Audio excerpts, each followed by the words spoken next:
a bolacha que o Augusto Nunes deu no Verdevaldo não foi tão forte e certeira quanto a que o STF deu na cara da população brasileira no dia de ontem.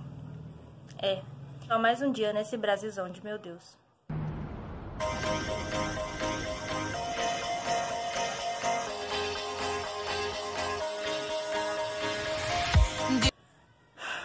Pois é, gente, todo mundo já deve estar sabendo. No dia 7 de novembro, o STF deu mais uma rasteira no povo brasileiro. Bom, eu não estava surpresa, eu não fiquei surpresa. O STF está todo aparelhado, todo formado ali pela essa galerinha do PT, PSDB. Porque se você for observar, todos os ministros ali foram indicados por Lula, Dilma, Temer. Então o STF está todo aparelhado. Então é muito triste ver que o STF não tá nem aí pro que o Brasil quer, não tá nem aí pra população. Teve os generais que ficaram mandando recados e avisando: olha, vocês não façam isso e tal. E o STF simplesmente sambou na cara de todo mundo. E agora, o que a gente pode fazer? Esperar pelo Congresso, que é outro ninho de cobras, né? Esperar também pelo Congresso é complicado, mas a gente não tem outra opção. Não podemos desistir. Tudo isso que está acontecendo são maneiras que a esquerda está procurando de desestruturar, além do governo, a população. Porque sabemos que o povo é o único que pode reivindicar seus direitos.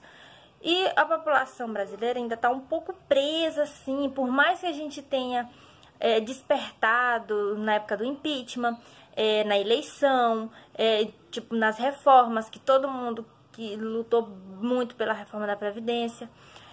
Mesmo com tudo isso, ainda tem muita gente que não, sei lá, principalmente os jovens, não se importam. Ficam lá, a política é chato, eu não quero saber disso e tal.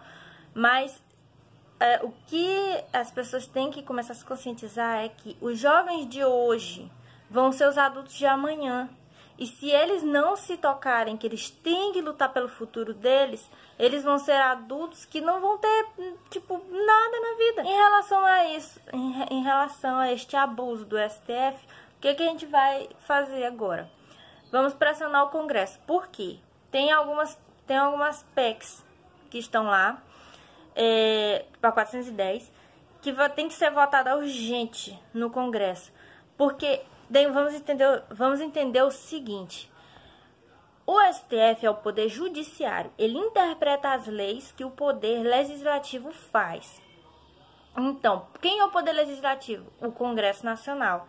Então, se eles fortalecendo uma lei, aprovando o pacote de crime, essa derrubada da prisão em segunda instância pode ser impedida, né?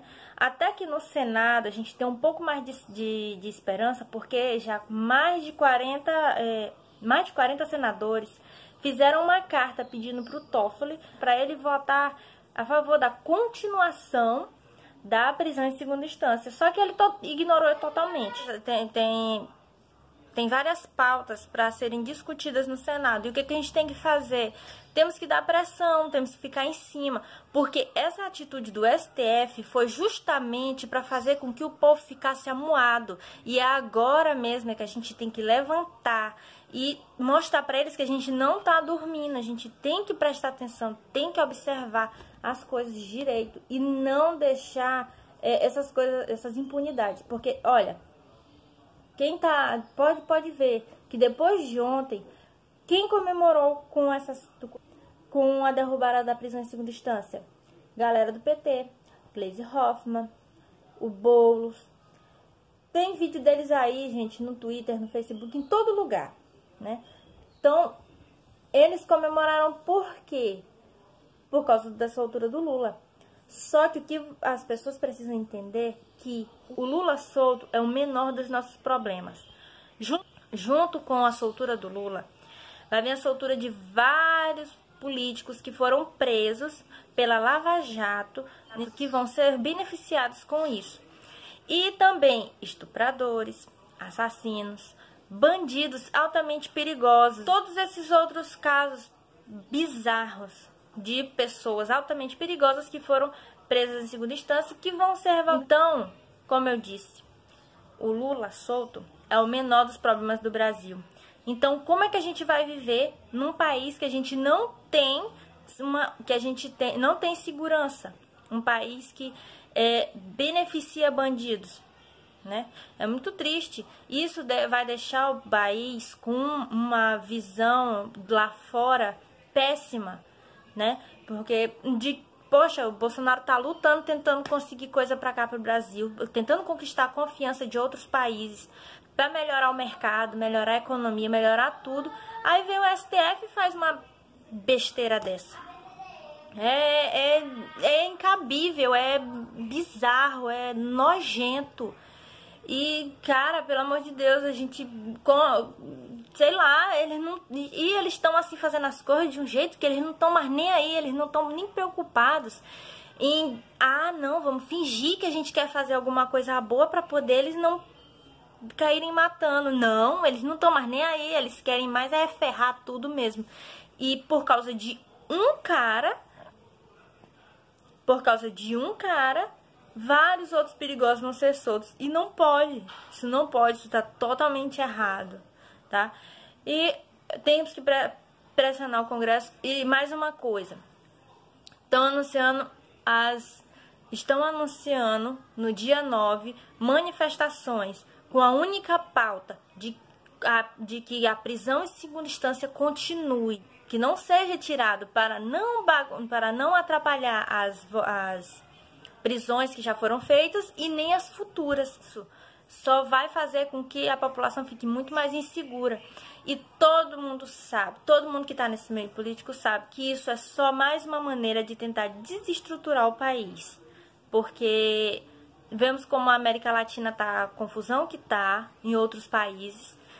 E estão fazendo de tudo, estão querendo que essa revolução chegue aqui.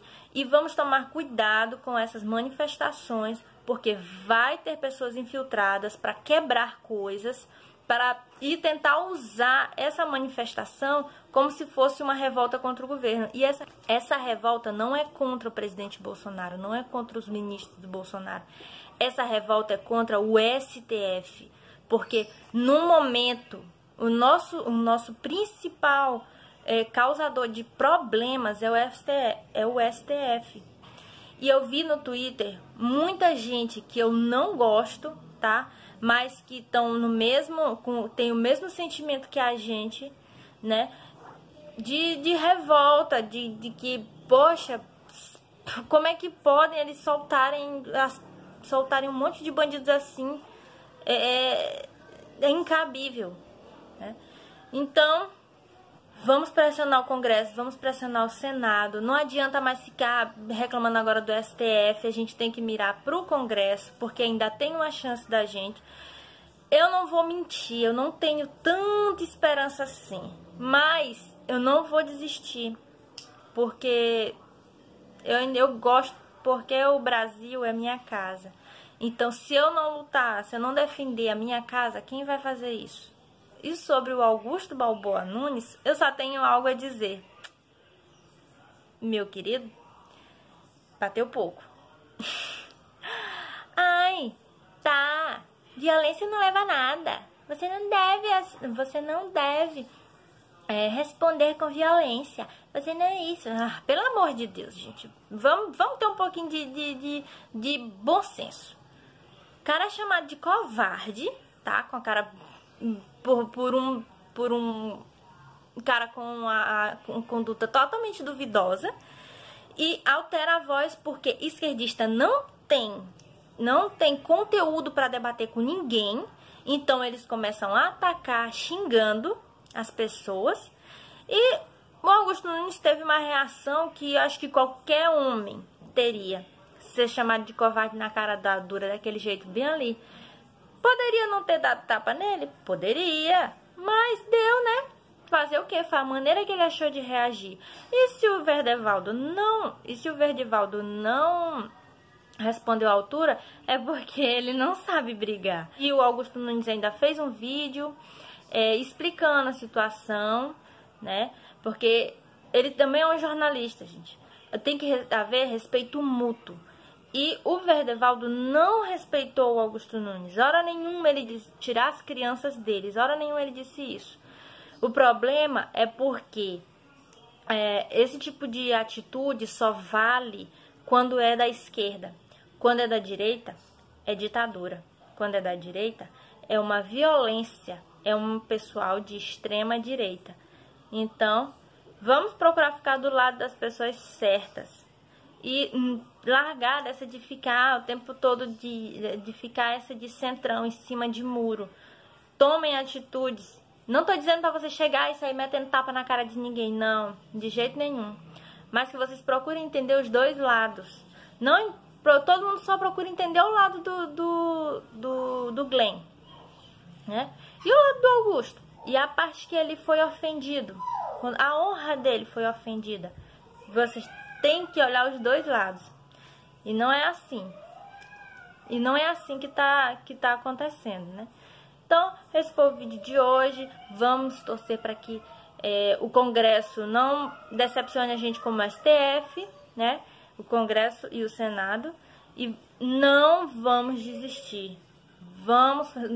Vamos aproveitar que ainda temos uma certa liberdade na internet e vamos reclamar, e vamos bater em cima, e vamos lutar para que esse Brasil não acabe, porque é nossa casa e a gente tem que cuidar da nossa casa.